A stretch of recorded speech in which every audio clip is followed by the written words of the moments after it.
para ahli feng shui lagi zaman dulu sudah sadar bahwa feng shui suatu bangunan tidak mungkin terus-terusnya itu selama-lamanya itu baik terus begitu. Kalau sudah memang terlalu lama, 20-30 tahun yang lalu atau 40 tahun yang lalu, sudah jelas perlu ditinjau dan perlu ada pembaruan.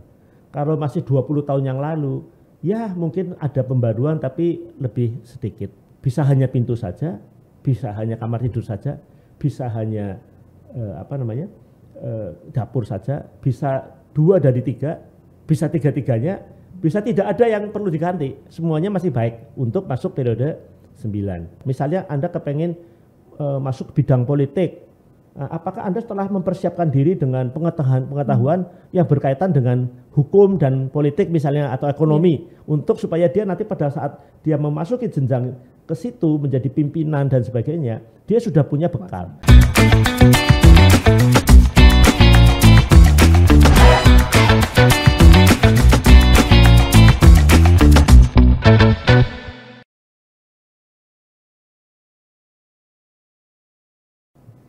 Selamat bertemu lagi Tribuners, dengan saya Indah Imawati, saya dari Tribun Jatim Network.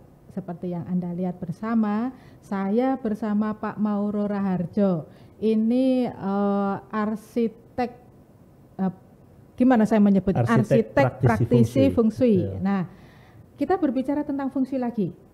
Beberapa kali sudah ngobrol dengan Pak Mauro dan itu asik banget karena ada banyak informasi yang penting yang bisa menambah pengetahuan kita, terutama untuk persiapan tahun depan.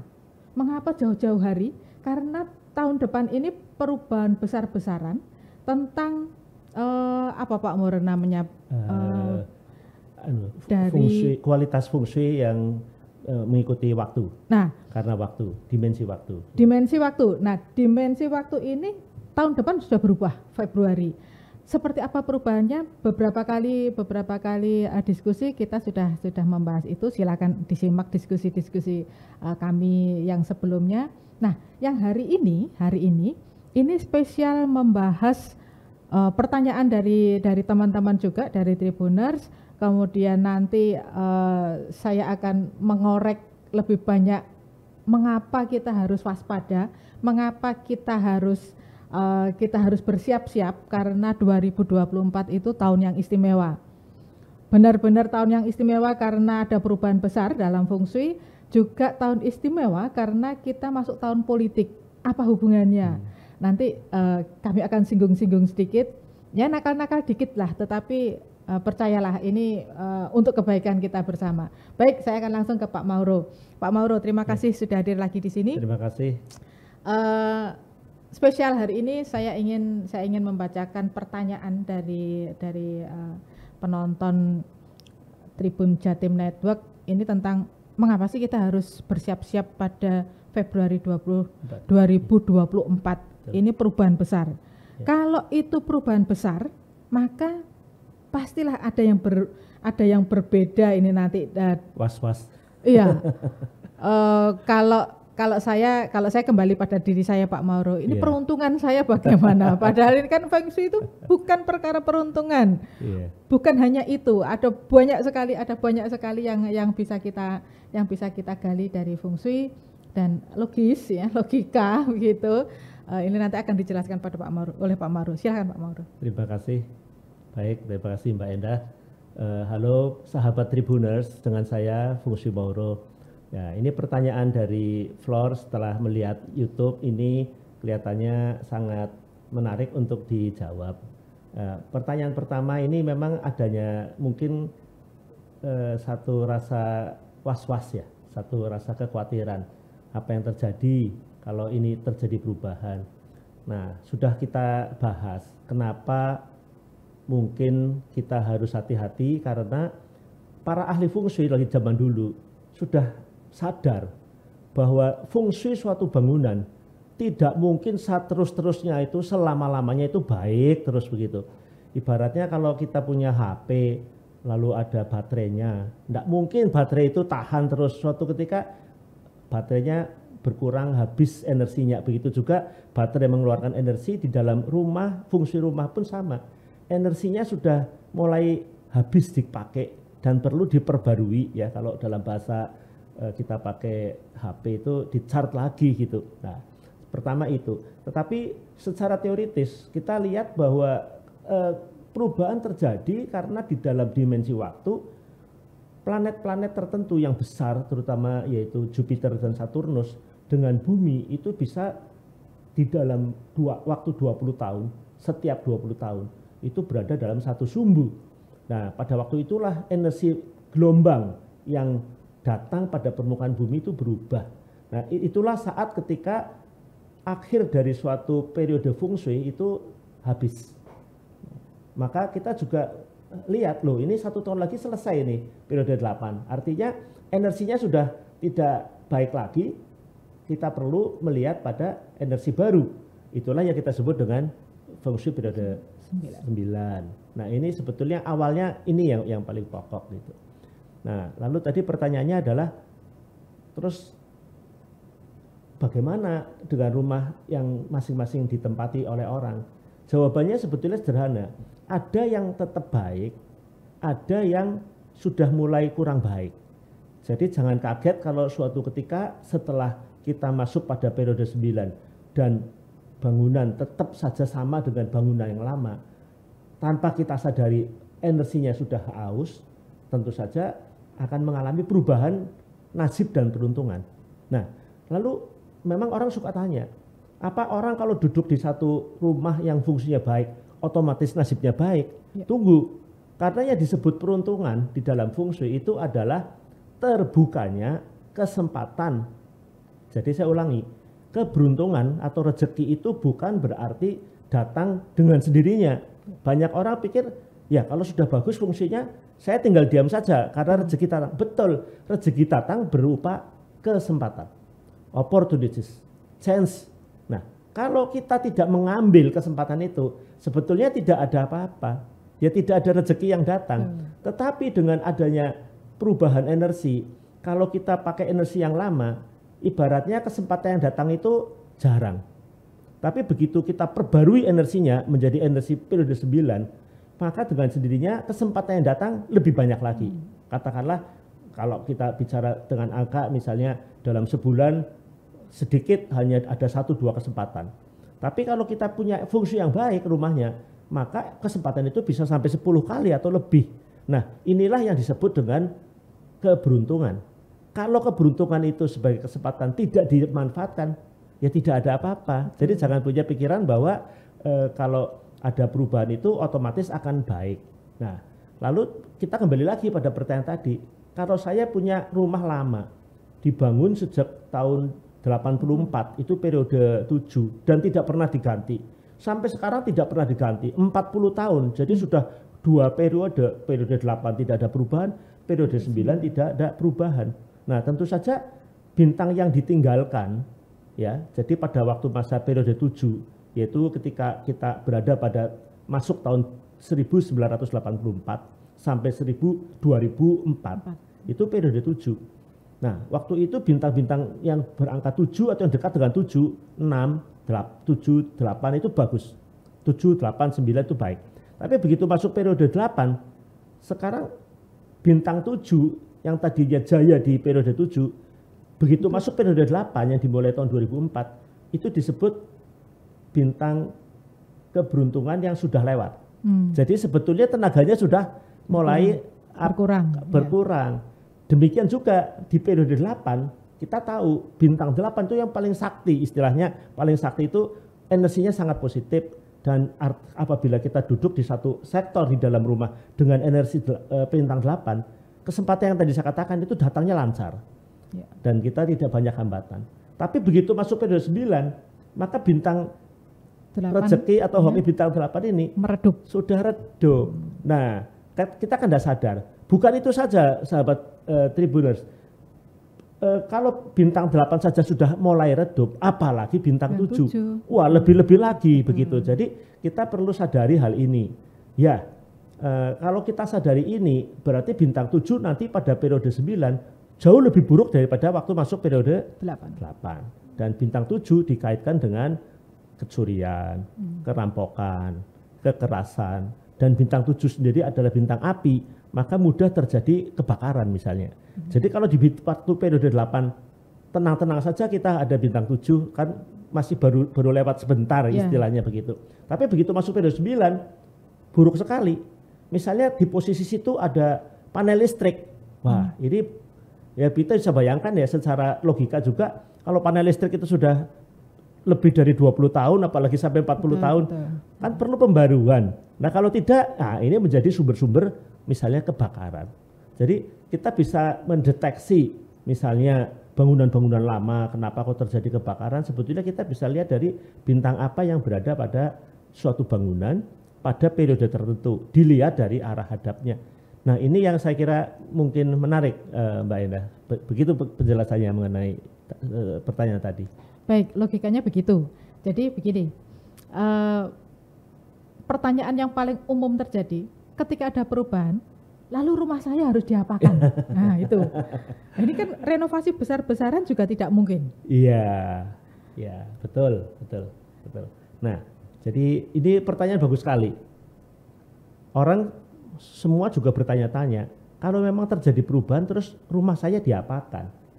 Pertama kita harus lihat beberapa jawaban yang bisa kita terangkan.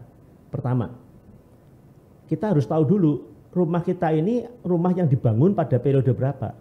Ya. Kalau periodenya antara 84 sampai 2004, itu kan berarti periode 7. Kan, punya pola sendiri perbintangannya. Itu pertama. Nah, kalau masuk periode 9, tentu kewajiban untuk merubah sangat besar. Karena periode 7 sudah ditinggalkan hampir 40 tahun di periode 9. Kalau dibangunnya antara 2004 sampai 2024 relatif masih baru, tetapi sudah mulai ketinggalan ketika masuk periode 9. Nah itu harus dicek juga. Jadi kita lebih yakin kalau sudah lebih lama itu perlu diubah, kalau sudah masih agak baru mungkin tidak banyak perubahan. Karena energi yang masih berguna, energi yang masih bermanfaat, masih bisa digunakan di dalam periode 9. Perubahannya itu minor gitu ya. Itu yang kita lihat pertama. Jadi kedua, nah, apakah mungkin tanpa diubah baik-baik saja? Pertanyaan kedua. Ya, jadi yang jawaban pertama yaitu kalau sudah memang terlalu lama, 20, 30 tahun yang lalu atau 40 tahun yang lalu, sudah jelas perlu ditinjau dan perlu ada pembaruan. Kalau masih 20 tahun yang lalu, ya mungkin ada pembaruan tapi lebih sedikit. Nah, kemudian jawabannya kedua, kalau diam saja bagaimana? Ya.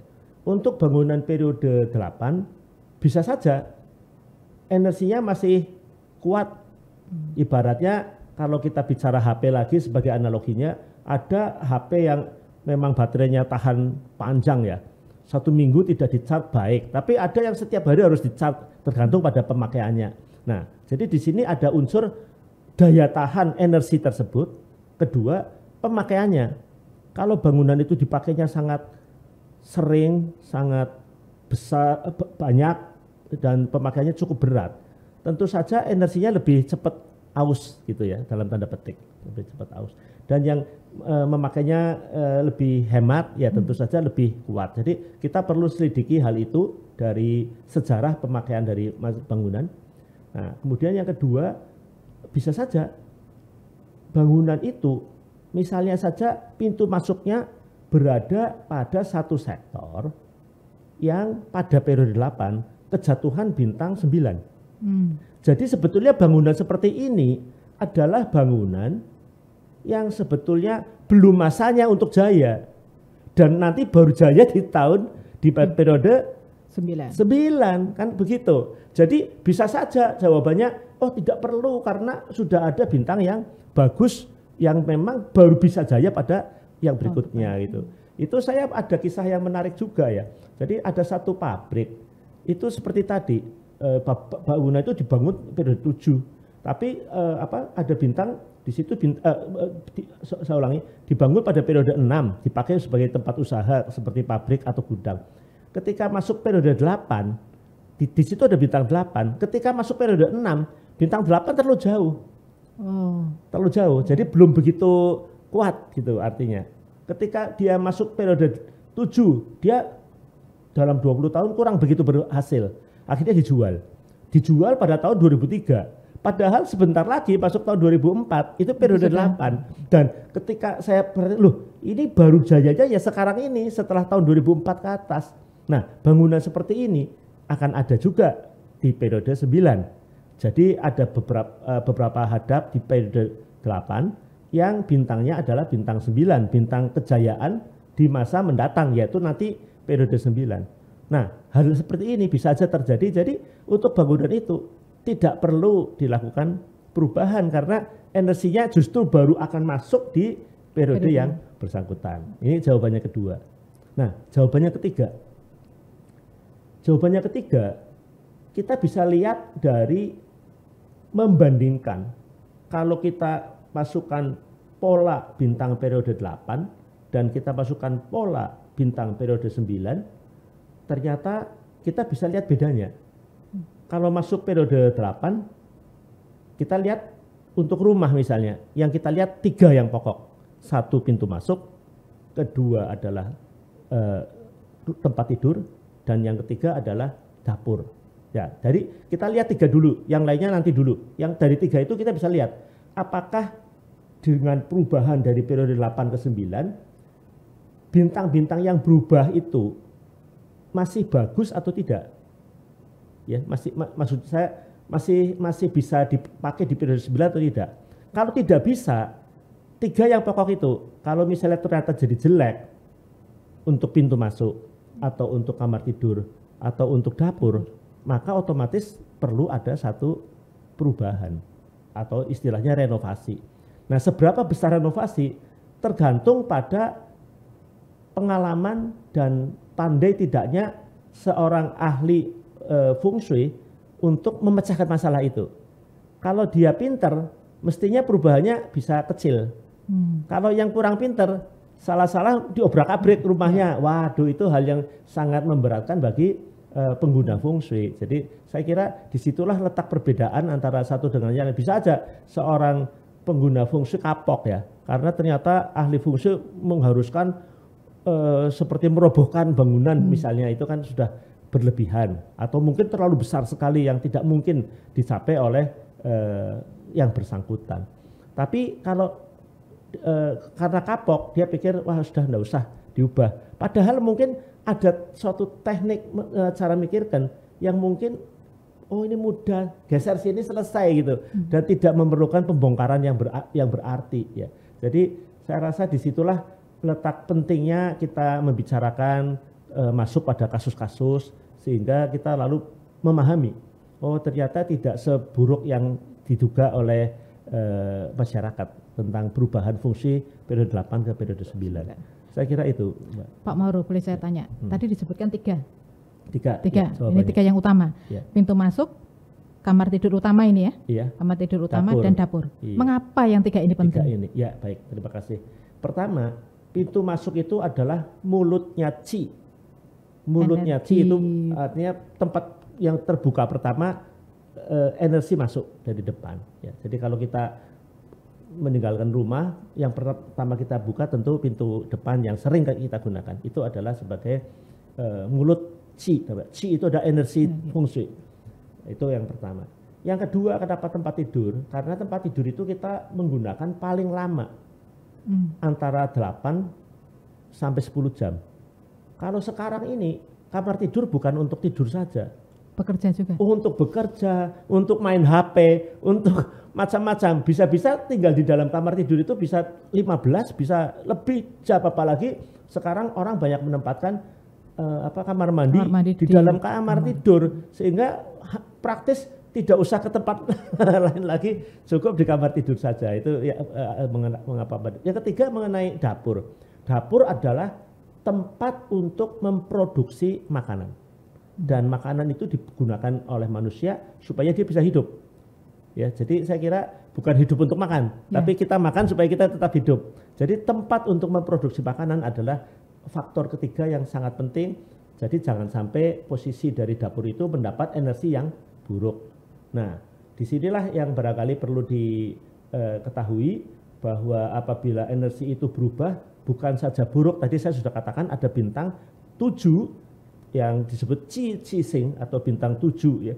Itu bintang 7 merah itu bahayanya kalau dia ketemu dengan bintang 2 di dalam satu pola perbintangan, apakah itu periode 8 atau periode 9. Kalau ketemu 2, maka akan bergabung 72 itu menjadi api.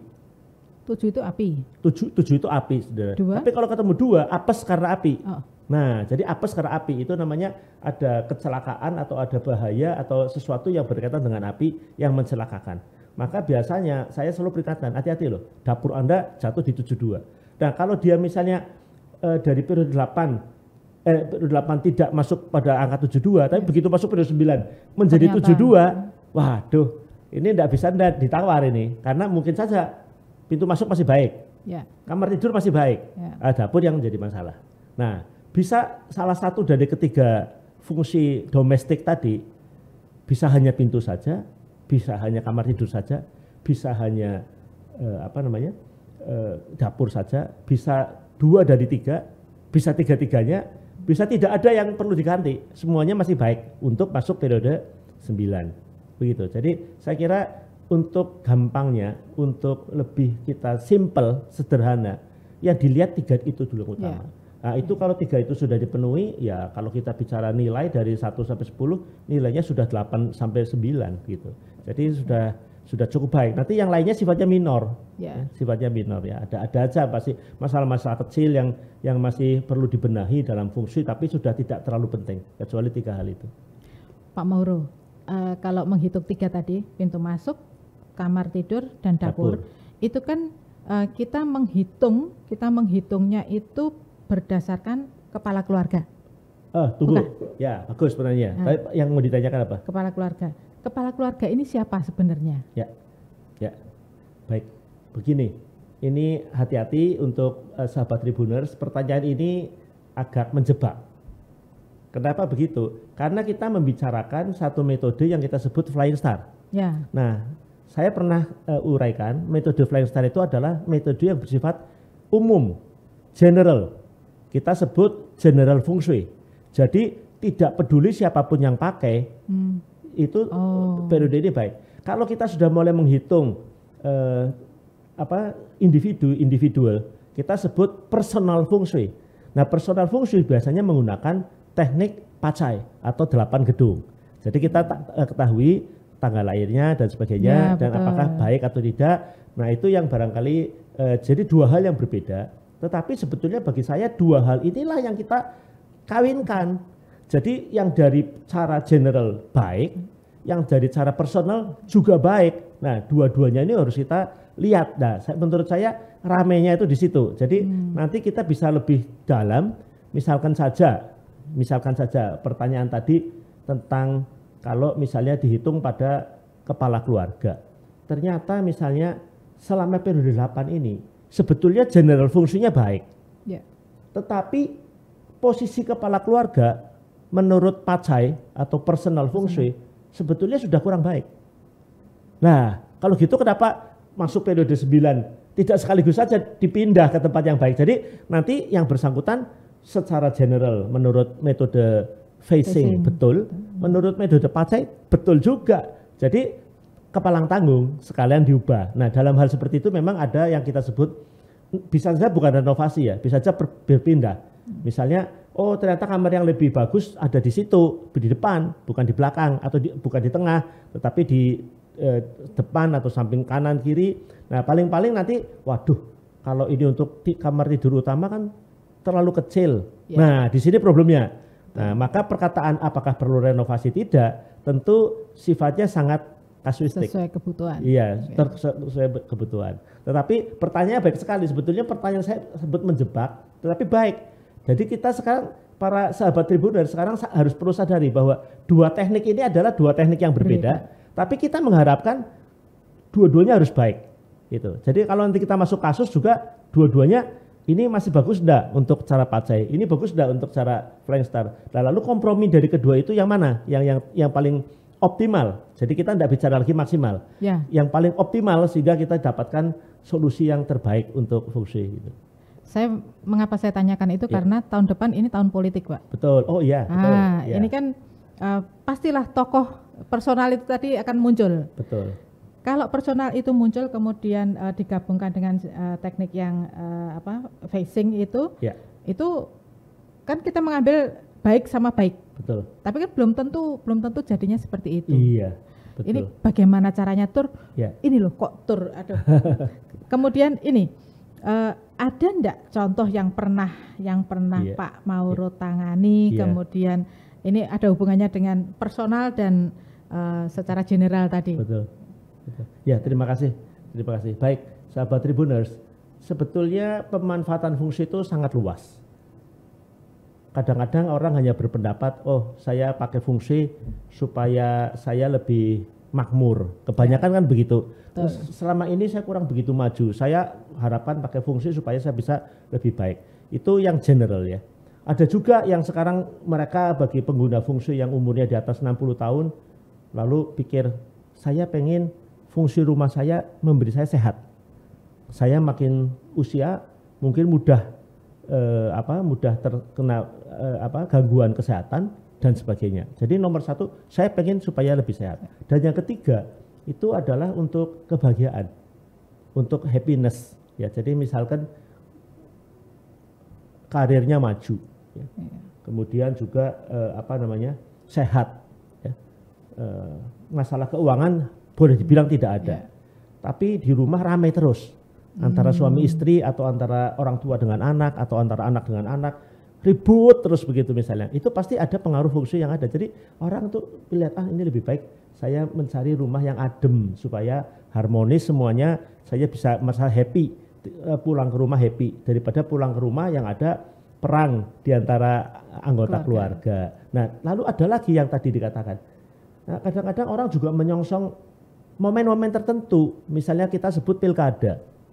Nah, saya rasa sudah puluhan tahun ini saya mengalami beberapa klien yang kebetulan ikut serta di dalam kontestasi, apakah itu sebagai anggota legislatif ataupun anggota eksekutif, baik dari tingkat camat sampai tingkat ke menteri dan sebagainya ya, atau bahkan satu jenjang, misalnya dari jenjang militer, baik dari pangkat rendah sampai pangkat tertinggi gitu ya. Itu seringkali menanyakan apakah rumah punya pengaruh pada hal ini atau tidak. Nah, menurut saya ini sangat menarik karena dari salah satu yang saya tangani, kebetulan calon kontestan ini akan meraih satu kedudukan sebagai pimpinan daerah.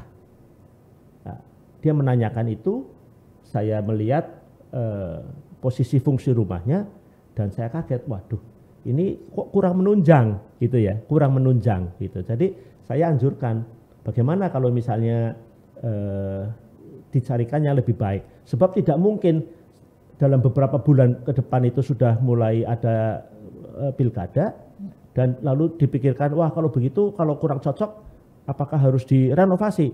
Tidak mungkin, renovasi makan waktu bisa 3 bulan, 4 bulan, sudah terlambat gitu. Jadi saya tanyakan, apakah Anda punya rumah lain?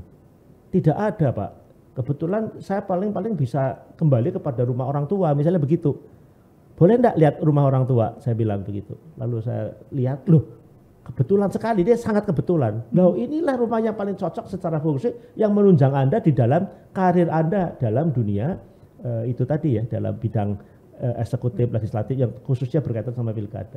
Dan ya alhamdulillah ternyata yang bersangkutan menang kontestasi setelah menempati posisi tersebut. Nah, saya rasa perlu saya jelaskan di sini ada 3 faktor keberuntungan. Ada 3 faktor keberuntungan. Faktor keberuntungan pertama itu kan dari yang kita hitung, yang kita sebut dengan nasib dan peruntungan. Ada banyak metode untuk menghitung nasib peruntungan. Salah satu yang terkenal itu namanya PACE. PACE dalam bahasa Inggris 4 Pillars of Destiny. Jadi kita bisa lihat apakah seseorang memang sudah masanya memang akan masuk pada jenjang yang lebih tinggi, baik di bidang komersial atau di bidang non komersial, sosial ataupun di bidang politik gitu. Jadi kelihatan dari situ. Itu faktor pertama. Faktor kedua itu adalah feng shui. Kalau feng shui itu menunjang atau tidak dalam dia meningkatkan karirnya dari yang bawah menjadi naik ke tempat atas. Nah, ini yang kedua. Nah, yang ketiga yang tidak terjamah di dalam suatu konsultasi misalnya feng shui, karena hanya ada untuk destiny dan ada untuk feng shui. Yang ketiga itu adalah yang bersangkutan sendiri. Yuk mempunyai mempunyai upaya-upaya tidak untuk menuju kepada karir Anda. Misalnya Anda kepengen masuk bidang politik. Apakah Anda setelah mempersiapkan diri dengan pengetahuan yang berkaitan dengan hukum dan politik misalnya atau ekonomi untuk supaya dia nanti pada saat dia memasuki jenjang ke situ menjadi pimpinan dan sebagainya, dia sudah punya bekal. Nah, ini tentu saja penting. Dan bagaimana hubungan individu yang bersangkutan di dalam masyarakat yang nantinya dia mengharapkan akan memasuki karir tersebut. Yang saya maksud tidak hanya karir di bidang politik ya, dalam berbagai hal. Jadi persiapan untuk menuju ke sana setiap orang itu perlu. Jadi ada 3 unsur yang di dalam bahasa fungsi disebut tien tiren. Tien itu langit, ti itu bumi adalah fungsi, ren itu manusia. Jadi 3 itu yang harus dikaitkan. Yang tien itu adalah kita membaca nasib dan peruntungan. Nasib dan peruntungannya itu bisa aja memang cocok untuk jadi seorang ahli politik atau malah cocoknya jadi pedagang atau cocoknya malah jadi penyanyi atau seniman atau seperti begitu. Jadi kita perlu lihat dari situ. Kadang-kadang kegagalan orang karena faktor pertama yang kita sebut destiny itu tidak cocok. Iya, orang cocoknya misalnya jadi misalnya insinyur, orang tuanya mendorong dia kamu harus jadi anggota DPR atau anggota DPRD atau jadi bupati atau jadi camat. Wah, ini bertentangan gitu. Atau sebaliknya, cocoknya itu menjadi seorang guru, tetapi dia didorong untuk menjadi pedagang. Ya, ini langkah pertama. Jadi sebetulnya ilmu membaca nasib dan peruntungan setiap orang itu memerlukan supaya bisa tahu. Memang ada orang yang bakatnya tidak hanya di satu bidang, bisa aja di all round ya. Itu bisa, ini bisa, ini bisa. Kadang-kadang juga orang tergantung pada masanya. Ada yang pada misalnya masanya, oh dia mungkin bagus jadi politik, politikus. Tapi setelah usia 50 lebih cocok jadi misalnya pedagang misalnya. Atau dibalik, tadinya dia seorang pedagang, kemudian dia menekuni bidang politik. Itu banyak terjadi, banyak itu Mbak Ida. Jadi saya lihat banyak sekali para, misalnya aja kita lihat ya, artis-artis yang terkenal penyanyi, kita dengar, oh dia menjadi anggota DPRD, ada yang jadi bahkan wakil gubernur atau bahkan gubernur, banyak itu. Artinya apa? Kita perlu mengetahui sebetulnya dalam segi destiny, memang dia sedang memasuki masa yang mana, dan dia bisa masuk pada lini itu. Jadi itu yang pertama. Yang kedua, kita lihat fungsinya, fungsi yang mendukung dia menjadi seorang apapun di dalam karir ya supaya maju, itu perlu kita pelajari. Yang kedua. Nah, yang ketiga itu adalah yang bersangkutan. Punya upaya atau enggak? Punya upaya tidak. Kalau dia tidak punya upaya, ya ini tiga-tiganya ini 3 faktor ini saling berhubungan, saling menunjang gitu. Saya kira menarik sekali. Sama kita memang kebetulan sedang mendiskusikan tentang feng shui, lain kali kita bisa diskusikan tentang destiny ya atau nasib dan peruntungan. Itu juga merupakan hal yang sangat baik dibahas. Saya kembali yang tadi Pak. Baik. Yang rumah si orang yang kita sebut ini, yang namanya tidak kita sebutkan ini, itu mengapa kok buruk? Mengapa kok pindah rumah maksudnya? Ya, pindah rumah. Seburuk apa sih rumah ini bagi beliau? Ya, terima kasih. Nah, di sini kita para sahabat Tribuners, saya sudah menyebut 2 teknik di dalam feng shui kan. Yang pertama kita sebut sebagai general feng shui, itu mendasarkan pada phasing, dan kedua personal feng shui, kita gunakan tanggal lahir orang. Jadi pertama kita lihat dari posisi tanggal lahirnya, yang bersangkutan akan ketemu apakah hadap rumahnya betul, posisi kamar tidurnya betul, posisi pintunya betul, posisi dapurnya betul. 3 itu aja. Nah, ternyata tidak jelek, oke, itu masih dibilang oke. Karena di dalam teknik ini sebetulnya kita membedakan di dalam teknik pacai atau kita sebut teknik 8 gedung. Sebetulnya kita cuma tahu ada dari 8 arah kompas, dari 8 sektor kompas, sebetulnya hanya ada 2, yaitu timur dan barat. Yang disebut timur itu adalah utara, selatan, timur, tenggara. Yang dinamakan kelompok barat itu adalah barat, barat laut, barat daya, timur laut. Jadi yang disebut baik menurut teknik personal ini adalah kita lihat pintunya ada di mana. Kalau dia orang kelompok barat, apakah pintunya di posisi kelompok barat, posisi kamar tidurnya di kelompok barat, dan untuk metode ini posisi dapurnya itu untuk membakar harus di kelompok yang kurang bagus malah, dibalik. Tapi dalam Flying Star kita juga hitung lagi. Kalau dari Flying Star-nya ditanya dulu, rumah ini kapan dibangun? Maksudnya, oh ternyata periode 8. Nah, lalu kita lihat arah hadap, kita tempatkan polanya, lalu dicek lagi, pintunya terkena bintang bagus enggak? Kemudian apakah kamar tidurnya berada pada bintang yang baik atau tidak? Kemudian yang ketiga, untuk dapur juga sama, apakah berada pada bintang yang baik enggak? Kalau bintangnya apes, itu berarti kurang bagus. Nah, dalam kasus yang tadi yang ditanyakan, kebetulan ada dari segi Flying Star kurang baik. Kurang baik. Jadi merugikan gitu, kurang menghambat. Kedua, dari segi pacai mungkin boleh dibilang oke, sudah bisa dikatakan tidak buruk. Tetapi posisinya kebetulan itu kok ada ya satu posisi, misalnya posisi tusuk sate. Ya, posisi tusuk sate kan kalau ditusuk kan bagian yang kena tusuk sate itu karena pada pertemuan perempatan 3 itu, T-junction ya, 3 itu. Tapi kebetulan yang di situ kan kosong.